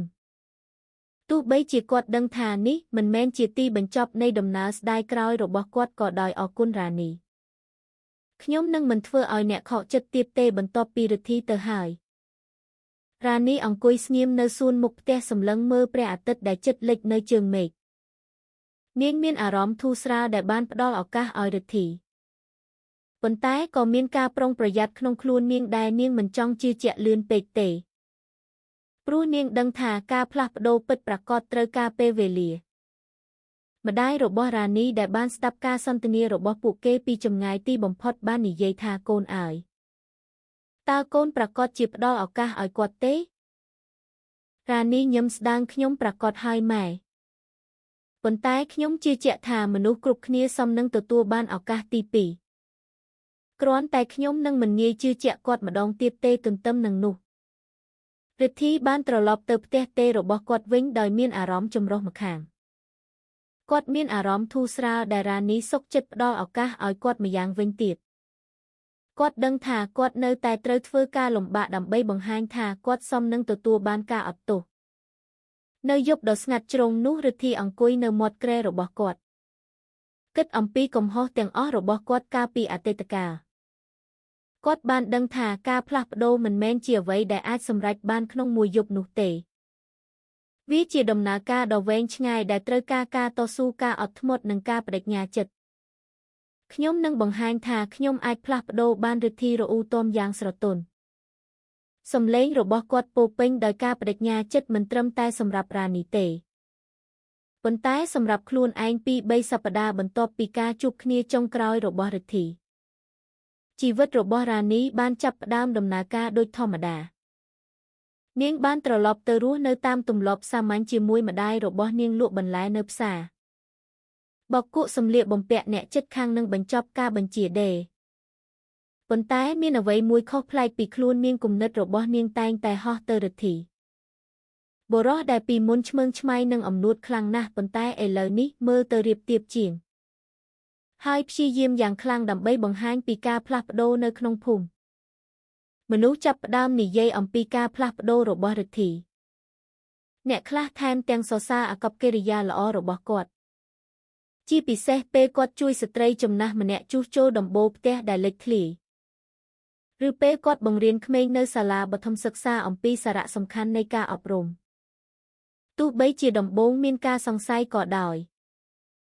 ក៏អ្នកភូមិចាប់ផ្ដើមឃើញថារិទ្ធីពិតជាព្យាយាមក្លាយជាមនុស្សល្អប្រសើរជាងមុនប៉ុន្តែសម្រាប់រ៉ានីនេះមិនមែនជារឿងអ្វីដែលអ្នកដទៃនិយាយនោះទេនេះជារឿងអារម្មណ៍របស់នាងចំពោះការផ្លាស់ប្ដូរនោះផ្ទាល់រាល់ពេលដែលនាងឃើញរិទ្ធីធ្វើការលំបាកដោយគ្មានប្រយោជន៍មានផ្នែកមួយក្នុងខ្លួននាងដែលចាប់ផ្ដើមរំជួលចិត្តប៉ុន្តែក៏មានផ្នែកផ្សេងទៀតដែលនៅតែសង្ស័យថាតើការផ្លាស់ប្ដូរនេះគ្រាន់តែជាបណ្ដោះអាសន្នឬក៏ពិតជាស្មោះត្រង់រសៀលមួយបន្ទាប់ពីធ្វើការពេញមួយថ្ងៃនៅផ្សាររ៉ានីបានត្រឡប់ទៅផ្ទះវិញដោយមានគំនិតពោពេញម្ដាយរបស់រ៉ានីកំពុងអង្គុយមុខផ្ទះប៉ាក់កន្សែងតូចមួយបណ្ដារីករាយនឹងខ្យល់ល្ងាចពេលឃើញទឹកមុខកូនស្រីគាត់ដឹងភ្លាមថាមានអ្វីមួយរំខានចិត្តរ៉ានីកូនអើយមានរឿងអីម្ដាយរបស់រ៉ានីសួរយ៉ាងស្រទន់បណ្ដាដាក់ម្ជុលប៉ាក់ចុះរ៉ានីអង្គុយលើកៅអីឫស្សីក្បែរម្ដាយរបស់នាងសម្លឹងមើលមេឃដែលចាប់ផ្ដើមក្រហមខ្ញុំឆ្ងល់ណាស់ម៉ែគាត់និយាយយ៉ាងស្រទន់សំឡេងរបស់នាងពោពេញដោយការសង្ស័យរិទ្ធីគាត់ពិតជាផ្លាស់ប្ដូរមែនគាត់ជួយមនុស្សជាច្រើនហើយគាត់លែងឆ្មើងឆ្មៃដូចពីមុនទៀតហើយប៉ុន្តែខ្ញុំមិនប្រាកដថាខ្ញុំអាចជឿជាក់គាត់ម្ដងទៀតបានទេម្ដាយរបស់រ៉ានីញឹមស្ដាងកូនអើយពេលខ្លះយើងត្រូវតែតាមបេះដូងរបស់យើងបេះដូងរបស់យើងដឹងអ្វីដែលត្រូវនិងអ្វីដែលខុសប៉ុន្តែចាំថាកុំប្រញាប់ទំនុកចិត្តមិនបានមកក្នុងមួយយប់ទេរ៉ានីងក់ក្បាលទោះបីជានាងនៅតែមិនប្រាកដក៏ដោយនាងដឹងថាម្ដាយរបស់នាងនិយាយត្រូវទំនុកចិត្តគឺជារឿងពិបាកនឹងកសាងឡើងវិញបន្ទាប់ពីត្រូវបានបំផ្លាញប៉ុន្តែមានអ្វីមួយក្នុងខ្លួននាងដែលចង់ផ្ដល់ឱកាសទី2ដល់រិទ្ធីពី3ថ្ងៃក្រោយមករ៉ានីបានទទួលដំណឹងថារិទ្ធីនឹងដឹកនាំគម្រោងសង្គមមួយនៅក្នុងភូមិដើម្បីសាងសង់អណ្ដូងថ្មីសម្រាប់អ្នកភូមិដែលជួបការលំបាកក្នុងការទទួលបានទឹកស្អាតគម្រោងនេះត្រូវបានផ្ដួចផ្ដើមដោយក្រុមអ្នកស្ម័គ្រចិត្តដែលរិទ្ធីបានចូលរួមហើយគាត់ត្រូវបានជ្រើសរើសជាមេដឹកនាំដោយសារការលះបង់របស់គាត់ក្នុងប៉ុន្មានខែចុងក្រោយនេះរ៉ានីបានសម្រេចចិត្តចូលរួមពិធីបើកគម្រោងនោះទោះបីជានាងមិនបានប្រាប់នរណាម្នាក់ក៏ដោយពេលនាងទៅដល់កន្លែងនាងឃើញរិទ្ធីឈរនៅកណ្ដាលអ្នកភូមិកាន់មីក្រូហ្វូនតូចមួយហើយនិយាយដោយភាពរីករាយពេញខ្លួនយើងទាំងអស់គ្នាដឹងថាទឹកស្អាតគឺជាតម្រូវការមូលដ្ឋានដែលតែងតែត្រូវបានគេមិនយកចិត្តទុកដាក់រិទ្ធីនិយាយសំឡេងរបស់គាត់រឹងមាំប៉ុន្តែពោពេញដោយភាពកក់ក្ដៅគម្រោងនេះមិនមែនត្រឹមតែអំពីការសាងសង់អណ្ដូងនោះទេប៉ុន្តែអំពីការជួយគ្នាទៅវិញទៅមកនឹងធ្វើឲ្យជីវិតរបស់យើងប្រសើរឡើងរ៉ានីសង្កេតមើលយ៉ាងស្ងៀមស្ងាត់ពីចម្ងាយនាងអាចឃើញថារិទ្ធីពិតជាយកចិត្តទុកដាក់នឹងគម្រោងនេះភ្នែករបស់គាត់ពោពេញដោយភាពរីករាយហើយរបៀបនិយាយរបស់គាត់បង្ហាញថាគាត់យកចិត្តទុកដាក់ចំពោះអ្នកភូមិបន្ទាប់ពីពិធីចប់រិទ្ធីបានឃើញរ៉ានីឈរនៅពីក្រោយហ្វូងមនុស្សមុខរបស់គាត់មើលទៅភ្ញាក់ផ្អើលប៉ុន្តែគាត់ញឹមតិចគាត់ទៅជិតបេះដូងរបស់គាត់លោតញាប់អ្នកមកទៀតហើយរិទ្ធីនិយាយយ៉ាងស្រទន់សំឡេងរបស់គាត់ពោពេញដោយការដឹងគុណខ្ញុំគ្រាន់តែចង់ឃើញអ្វីដែលបងធ្វើប៉ុណ្ណោះរ៉ានីឆ្លើយទឹកមុខរបស់នាងនៅតែរាបស្មើប៉ុន្តែមិនត្រជាក់ឡើយរិទ្ធីងក់ក្បាលខ្ញុំសង្ឃឹមថាអ្នកអាចឃើញថាខ្ញុំពិតជាព្យាយាមផ្លាស់ប្ដូររ៉ានីមិនបានបញ្ចេញមិត្តអ្វីទេនាងគ្រាន់តែសម្លឹងមើលរិទ្ធីយ៉ាងខ្លាំងព្យាយាមអានទឹកមុខរបស់គាត់មានអ្វីមួយក្នុងការសម្លឹងមើលរបស់រិទ្ធីដែលធ្វើឲ្យនាងមានអារម្មណ៍ថាបុរសនោះពិតជាស្មោះត្រង់យប់នោះរ៉ានីមិនអាចគេងលក់បានឡើយនាងបន្តគិតអំពីរិទ្ធីបុរសដែលពីមុនឆ្មើងឆ្មៃខ្លាំងណាស់ប៉ុន្តែឥឡូវនេះមើលទៅលះបង់ខ្លាំងណាស់នាងដឹងថានាងកំពុងប្រឈមមុខនឹងជម្រើសដ៏លំបាកតើនាងនឹងផ្ដល់ឱកាសទី2ដល់រិទ្ធីឬក៏នាងនឹងបន្តរស់នៅតែម្នាក់ឯងដោយគ្មានការរំខានពីអតីតកាលព្រឹកស្អែកឡើងរ៉ានីអង្គុយនៅសួនមុខផ្ទះសម្លឹងមើលព្រះអាទិត្យដែលចាប់ផ្ដើមរះម្ដាយរបស់រ៉ានីអង្គុយក្បែរនាងដូចធម្មតាកូនអើយតើកូនគិតអ្វីគាត់សួរយ៉ាងស្រទន់រ៉ានីដកដង្ហើមវែងខ្ញុំឆ្ងល់ណាស់ម៉ែខ្ញុំចង់ជឿជាក់ថារិទ្ធីបានផ្លាស់ប្ដូរប៉ុន្តែខ្ញុំខ្លាចថាខ្ញុំខុស ខ្ញុំខ្លាចថាបើខ្ញុំផ្ដល់ឱកាសឲ្យគាត់ហើយគាត់ត្រឡប់ទៅជាខ្លួនគាត់ពីមុនវិញម្ដាយរបស់រ៉ានីញឹមយ៉ាងឆ្លៀសវៃថាកូនអើយជីវិតនេះពោរពេញដោយហានិភ័យពេលខ្លះយើងត្រូវតែបោះជំហានទោះបីជាយើងមិនប្រាកដទាំងស្រុងក៏ដោយអ្វីដែលសំខាន់គឺយើងរៀនពីគ្រប់ការសម្រេចចិត្តដែលយើងធ្វើរ៉ានីងក់ក្បាលមុខរបស់នាងពោរពេញដោយការសង្ស័យនាងដឹងថានាងត្រូវតែធ្វើការសម្រេចចិត្តទោះបីជានាងមិនប្រាកដថានឹងមានអ្វីកើតឡើងនៅពេលក្រោយក៏ដោយ2-3 ថ្ងៃបន្ទាប់ពីការសន្ទនាដ៏វែងជាមួយម្ដាយរបស់នាងរ៉ានីទីបំផុតបានធ្វើការសម្រេចចិត្តនាងបានសម្រេចចិត្តផ្ដល់ឱកាសទី2ដល់រិទ្ធីមិនមែនដោយសារនាងជឿជាក់ទាំងស្រុងថារិទ្ធីបានផ្លាស់ប្ដូរនោះទេប៉ុន្តែដោយសារនាងចង់ឃើញថាតើបុរសនោះពិតជាអាចក្លាយជាកំណែប្រសើរជាងមុននៃខ្លួនគាត់ឬអត់ប៉ុន្តែរ៉ានីក៏មើងម៉ាត់ចំពោះខ្លួនឯងដែរនេះមិនមែនជារឿងត្រឡប់ទៅអតីតកាលនោះទេប៉ុន្តែជារឿងបើកទំព័រថ្មីដោយមិនធ្វើកំហុសដែលព្រឹកមួយ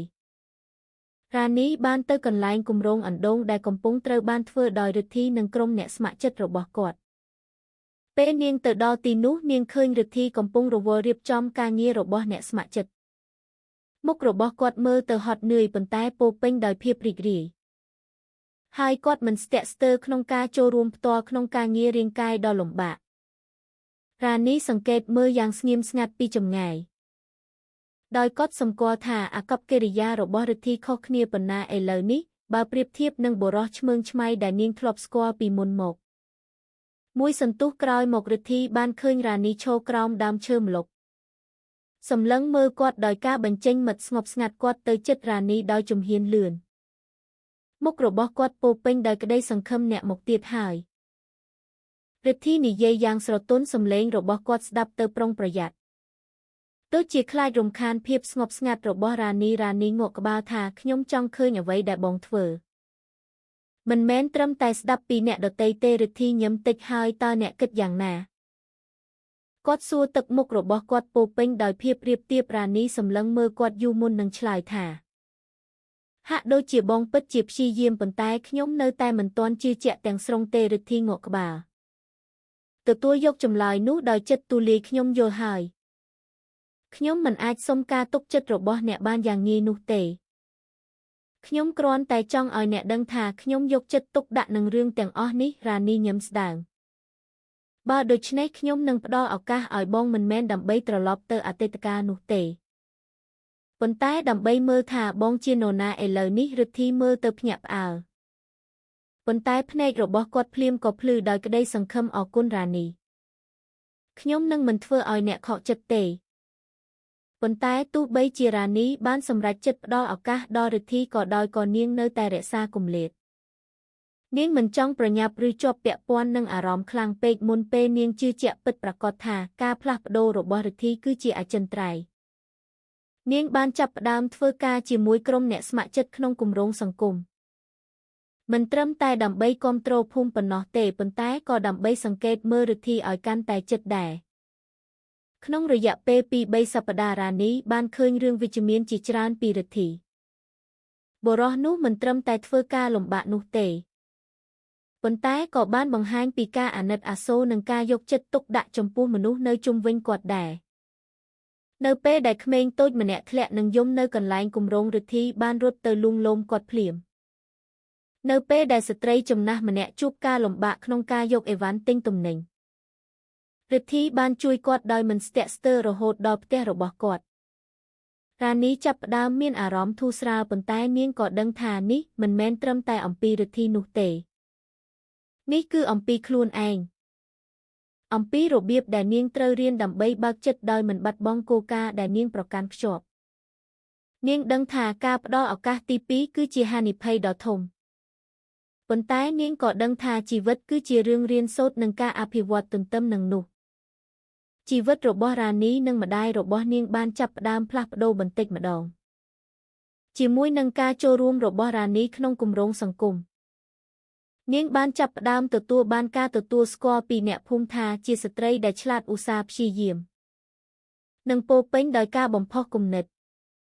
មនុស្សជាច្រើនចាប់ផ្ដើមបញ្ជាទិញផលិតផលដេររបស់នាងកាន់តែច្រើន ហើយប្រាក់ចំណូលរបស់នាងក៏កើនឡើងដែរទោះបីជាពួកគេនៅតែរស់នៅសាមញ្ញក៏ដោយក៏មានសុភមង្គលដ៏ធំមួយទៀតក្នុងការជួបជុំរបស់ពួកគេម្ដាយរបស់រ៉ានីតែងតែមើលកូនស្រីដោយការបញ្ចេញមិត្តមោទនភាព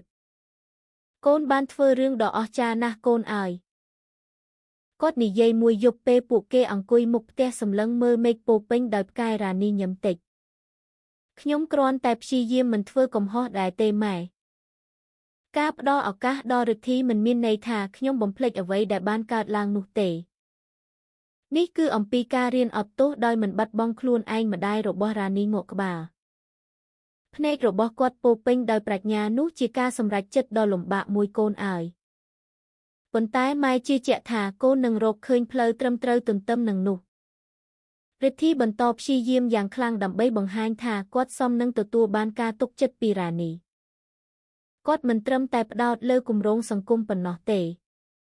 ប៉ុន្តែក៏ចាប់ផ្ដើមកែប្រែទំនាក់ទំនងរបស់គាត់ជាមួយគ្រួសាររបស់គាត់ដែរបន្ទាប់ពីការដួលរលំនៃអាជីវកម្មរបស់ពួកគេរិទ្ធីនិងឪពុករបស់គាត់បានចាប់ផ្ដើមធ្វើការជាមួយគ្នាដើម្បីកសាងអាជីវកម្មតូចដូចជាហាងលក់សម្ភារៈសំណង់ដែលរិទ្ធីធ្លាប់ធ្វើការពីមុនមកពួកគេរៀនរស់នៅសាមញ្ញជាងមុនដោយគ្មានការជាប់ចិត្តនិងភាពប្រណីតរសៀលមួយរិទ្ធីអង្គុយនៅមាត់ទន្លេដែលគាត់តែងតែទៅរំពឹងគិតគាត់គិតអំពីអ្វីទាំងអស់ដែលបានកើតឡើងក្នុងប៉ុន្មានខែចុងក្រោយនេះការដួលរលំនៃគ្រួសាររបស់គាត់ការស្ដាយក្រោយរបស់គាត់និងការតស៊ូរបស់គាត់ដើម្បីបង្ហាញថាគាត់បានផ្លាស់ប្ដូរគាត់បានដឹងថាការផ្លាស់ប្ដូរមិនមែនជាអ្វីដែលកើតឡើងភ្លាមនោះទេប៉ុន្តែជាដំណើរការដែលត្រូវការពេលវេលានិងការបដិញ្ញាចិត្តគាត់ក៏ដឹងថាសុភមង្គលពិតប្រាកដមិនបានមកពីវត្ថុឬឋានៈនោះទេប៉ុន្តែមកពីទំនាក់ទំនងស្មោះត្រង់និងតម្លៃដែលបានប្រកាន់ខ្ជាប់ខ្ញុំនឹងមិនត្រឡប់ទៅជាខ្លួនខ្ញុំពីមុនទៀតទេរិទ្ធីរអ៊ូតមយ៉ាងស្រទន់សំឡេងរបស់គាត់ពោពេញដោយការបដិញ្ញាចិត្តខ្ញុំនឹងបន្តព្យាយាមក្លាយជាបុរសល្អប្រសើរជាងមុនមិនត្រឹមតែសម្រាប់រ៉ានីទេប៉ុន្តែសម្រាប់ខ្លួនឯង2-3 ខែបានកន្លងផុតទៅចាប់តាំងពីរ៉ានីបានសម្រេចចិត្តផ្ដល់ឱកាសទី2ដល់រិទ្ធីទោះបីជានាងនៅតែរក្សាគម្លាតអារម្មណ៍ក៏ដោយក៏ទំនាក់ទំនងរបស់ពួកគេបន្តិចម្ដងបានចាប់ផ្ដើមបង្ហាញសញ្ញានៃភាពកក់ក្ដៅថ្មីដែររិទ្ធីបន្តបង្ហាញថាគាត់ពិតជាបានផ្លាស់ប្ដូរមិនត្រឹមតែតាមរយៈពាក្យសម្ដីប៉ុណ្ណោះទេប៉ុន្តែក៏តាមរយៈសកម្មភាពជាក់ស្ដែងដែរឥឡូវនេះគាត់បានក្លាយជាផ្នែកដ៏សំខាន់មួយនៃសហគមន៍ភូមិត្រូវបានគេគោរពចំពោះការលះបង់របស់គាត់ចំពោះគម្រោងសង្គមនិងអាកប្បកិរិយារាបទាបរបស់គាត់ប៉ុន្តែសម្រាប់រ៉ានីនេះមិនមែនជារឿងត្រឡប់ទៅអតីតកាលឬព្យាយាមកែប្រែទំនាក់ទំនងដែលបាក់បែកនោះទេនេះគឺអំពីការកសាងមូលដ្ឋានថ្មីទំនាក់ទំនងដែលផ្អែកលើការគោរពការអាណិតអាសូរនិងតម្លៃកាន់តែជ្រៅនាងមិនចង់ប្រញាប់ឬជាប់ក្នុងស្រមោលនៃការស្អប់ដែលធ្លាប់មាននោះទេសម្រាប់នាងនេះជាដំណើរការនៃការរៀនសូត្រសម្រាប់ខ្លួនឯងក៏ដូចជាសម្រាប់រិទ្ធីដែរជីវិតរបស់រ៉ានីផ្ទាល់បានឆ្លងកាត់ការផ្លាស់ប្ដូរដ៏សំខាន់បន្ទាប់ពីបានចូលរួមក្នុងគម្រោងសង្គមជាមួយរិទ្ធីនិងក្រុមអ្នកស្ម័គ្រចិត្តនាងបានចាប់ផ្ដើមទទួលបានការទទួលស្គាល់ពីអ្នកភូមិថាជាស្ត្រីដែលឆ្លាតឧស្សាហ៍ព្យាយាមនិងពោពេញដោយការបំផុសគំនិតមនុស្សជាច្រើនចាប់ផ្ដើមបញ្ជាទិញផលិតផលដេររបស់នាងហើយនាងថែមទាំងបានបើកអាជីវកម្មតូចនៅផ្ទះរបស់នាងទៀតផងហាងដេរសាមញ្ញមួយដែលបម្រើតម្រូវការរបស់អ្នកភូមិនៅជុំវិញម្ដាយរបស់រ៉ានីក៏បានជួយផងដែរដោយប៉ាក់របស់របរដូចជាកន្សែងរុំក្បាលមួកនិងភួយដែលបន្ទាប់មកត្រូវបានលក់ជាមួយផលិតផលដេររបស់រ៉ានីពួកគេធ្វើការជាមួយគ្នាដោយសុខដុមរមនាគាំទ្រគ្នាទៅវិញទៅមកក្នុងគ្រប់ជំហានជីវិតរបស់ពួកគេដែលពីមុនពោពេញដោយឧបសគ្គឥឡូវនេះបានចាប់ផ្ដើមបង្ហាញពន្លឺនៃក្តីសង្ឃឹមកូនបានធ្វើរឿងដ៏អស្ចារ្យណាស់កូនអើយម្ដាយរបស់រ៉ានីនិយាយមួយយប់ពេលពួកគេកំពុងអង្គុយមុខផ្ទះរីករាយនឹងខ្យល់ពេលយប់ដ៏ស្ងប់ស្ងាត់ម៉ែមានមោទនភាពចំពោះកូនរ៉ានីញឹមតិចខ្ញុំគ្រាន់តែព្យាយាមរស់នៅក្នុងរបៀបដែលធ្វើឲ្យយើងសប្បាយរីករាយម៉ែ មិនថាវាពិបាកប៉ុណ្ណាក៏ដោយម្ដាយរបស់រ៉ានីងក់ក្បាលភ្នែករបស់គាត់ពោពេញដោយប្រាជ្ញាជីវិតពិតជាមិនងាយស្រួលទេកូនអើយប៉ុន្តែកូនតែងតែរកឃើញវិធីដើម្បីរស់នៅនោះហើយដែលធ្វើឲ្យកូនពិសេសទន្ទឹមនឹងនោះរិទ្ធីបន្តព្យាយាមយ៉ាងខ្លាំងដើម្បីកែប្រែខ្លួនឯងក្រៅពីចូលរួមយ៉ាងសកម្មក្នុងគម្រោងសង្គមគាត់ក៏ចាប់ផ្ដើមរៀនដើម្បីយកចិត្តទុកដាក់ចំពោះអារម្មណ៍អ្នកដទៃផងដែរនៅពេលដែលគាត់ឃើញម្ដាយរបស់រ៉ានីនៅផ្សារគាត់មិនស្ទាក់ស្ទើរក្នុងការសួរសុខទុក្ខដោយកក់ក្ដៅនិងជួយគាត់យកអីវ៉ាន់ទិញទំនិញអាកប្បកិរិយាស្មោះត្រង់របស់គាត់ធ្វើឲ្យម្ដាយរបស់រ៉ានីចាប់ផ្ដើមទន់ខ្សោយទោះបីជាគាត់នៅតែប្រុងប្រយ័ត្នក្នុងការផ្ដល់ទំនុកចិត្តក៏ដោយមួយថ្ងៃពេលរ៉ានីកំពុងដេរអាវតាមការបញ្ជាទិញនៅផ្ទះរិទ្ធីបានមកលេងដោយយកប្រអប់តូចមួយដែលមាននំប្រពៃណីដែលគាត់បានធ្វើដោយខ្លួនឯងនេះសម្រាប់អ្នកនិងម្ដាយរបស់អ្នកគាត់និយាយយ៉ាងស្រទន់មុខរបស់គាត់ពោពេញដោយភាពរាបទាបខ្ញុំគ្រាន់តែចង់អរគុណសម្រាប់ឱកាសដែលអ្នកបានផ្ដល់ឲ្យខ្ញុំរ៉ានីទទួលប្រអប់នោះដោយស្នាមញញឹមស្ដាងអរគុណរិទ្ធីប៉ុន្តែចាំថានេះមិនមែនជារឿងអំណោយឬពាក្យសម្ដីទេនេះគឺអំពីសកម្មភាពរបស់បងរិទ្ធីងក់ក្បាលយល់យ៉ាងពេញលេញនៅអត្ថន័យរបស់រ៉ានីខ្ញុំដឹងហើយរ៉ានីខ្ញុំគ្រាន់តែចង់ឲ្យអ្នកដឹងថាខ្ញុំយកចិត្តទុកដាក់នឹងរឿងទាំងអស់នេះបន្ទាប់ពីរិទ្ធីទៅហើយរ៉ានីអង្គុយស្ងៀមនៅលើកៅអីឫស្សីសម្លឹងមើលប្រអប់នំនោះមានផ្នែកមួយក្នុងខ្លួននាងដែលចាប់ផ្ដើមមានអារម្មណ៍ធូរស្រាលដែលរិទ្ធីហាក់ដូចជាពិតជាព្យាយាមក្លាយជាបុរសល្អប្រសើរជាងមុនប៉ុន្តែនាងក៏ដឹងថានេះមិនមែនជាទីបញ្ចប់នៃដំណើរនោះទេនៅមានរឿងជាច្រើនដែលត្រូវបង្ហាញហើយនាងនឹងមិនប្រញាប់ផ្ដល់ទំនុកចិត្តពេញលេញឡើយម្យ៉ាងវិញទៀតជីវិតរបស់រិទ្ធីក៏ចាប់ផ្ដើមបង្ហាញសញ្ញាវិជ្ជមានដែរបន្ទាប់ពីធ្វើការលំបាកជាមួយឪពុករបស់គាត់ដើម្បីកសាងអាជីវកម្មតូចពួកគេបានទទួលបានប្រាក់ចំណូលគ្រប់គ្រាន់ដើម្បីបំពេញតម្រូវការប្រចាំថ្ងៃទោះបីជាជីវិតរបស់ពួកគេសាមញ្ញជាងសម័យប្រណីតពីមុនក៏ដោយក៏មានសុភមង្គលដ៏ធំមួយទៀតក្នុងការជួបជុំនិងការខិតខំប្រឹងប្រែងរសៀលមួយរិទ្ធីអង្គុយនៅមាត់ទន្លេតូចមួយដែលគាត់តែងតែទៅរំពឹងគិតគាត់គិតអំពីអ្វីទាំងអស់ដែលបានកើតឡើងក្នុងប៉ុន្មានខែចុងក្រោយនេះការដួលរលំនៃគ្រួសាររបស់គាត់ការស្ដាយក្រោយរបស់គាត់និងការតស៊ូរបស់គាត់ដើម្បីបង្ហាញថាគាត់បានផ្លាស់ប្ដូរគាត់បានដឹងថាសុភមង្គលពិតប្រាកដមិនបានមកពីវត្ថុឬឋានៈនោះទេប៉ុន្តែមកពីទំនាក់ទំនងស្មោះត្រង់និងតម្លៃដែលបានប្រកាន់ខ្ជាប់ខ្ញុំនឹងមិនត្រឡប់ទៅជាខ្លួនខ្ញុំពីមុនទៀតទេរិទ្ធីរអ៊ូទាំយ៉ាងស្រទន់សំឡេងរបស់គាត់ពោពេញដោយការបដិញ្ញាចិត្តខ្ញុំនឹងបន្តព្យាយាមក្លាយជាបុរសល្អប្រសើរជាងមុនមិនត្រឹមតែសម្រាប់រ៉ានីទេប៉ុន្តែសម្រាប់ខ្លួនឯងទន្ទឹមនឹងនោះរ៉ានីបានចាប់ផ្ដើមរកឃើញសន្តិភាពក្នុងជីវិតថ្មីរបស់នាងទោះបីជានាងមិនទាន់បានអត់ទោសឲ្យរិទ្ធីទាំងស្រុងក៏ដោយក៏នាងមានអារម្មណ៍ធូរស្រាលដែលនាងបានធ្វើការសម្រេចចិត្តត្រឹមត្រូវសម្រាប់ខ្លួនឯងនិងសម្រាប់ម្ដាយរបស់នាងដឹងថាជីវិតនេះពោពេញដោយហានិភ័យ